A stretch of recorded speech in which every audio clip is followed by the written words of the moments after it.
inevitably, there are going to be times in your life where it literally seems like the world is coming after you. And in those moments, if rather than panic, if rather than letting your mind run away from you, rather than getting bitter or angry or frustrated, if you remember in those times that forcing yourself to push through it, forcing yourself to find the opportunity, forcing yourself to find the lesson in that, is going to be the very thing that gives you lift. It's actually constraints, it's having restrictions, it's having difficult times. Those are the things that allow people to really find and tap into the thing that's going to allow them to achieve what they want to achieve, because it's going to push you.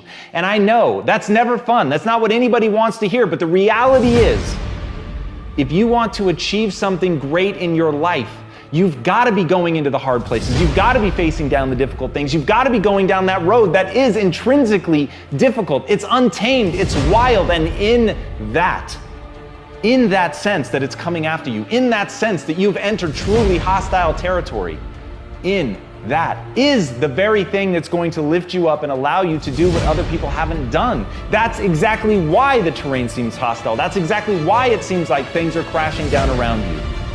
Because you ventured into the unknown.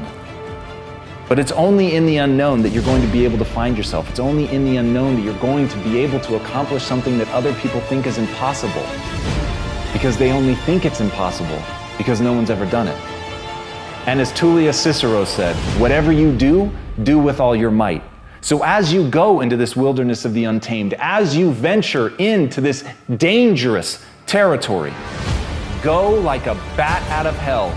Go like you've got something to prove. Go with a chip on your shoulder. Go knowing that you're going to face danger. Go knowing that you're going to have to stand up for yourself and you're going to have to fight for what you believe.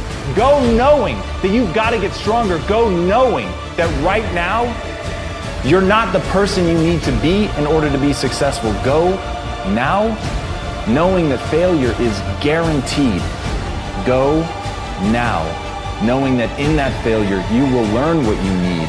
And by being willing to face that failure and being willing to learn from that and putting all of your energy into getting better, into taking responsibility, into focusing who you want to become, in looking at only where you want to go, in doing that, you get the lift that you need in order to soar above what everybody else is willing to do. But you've got to do it with everything you've got. Anything less is guaranteed failure.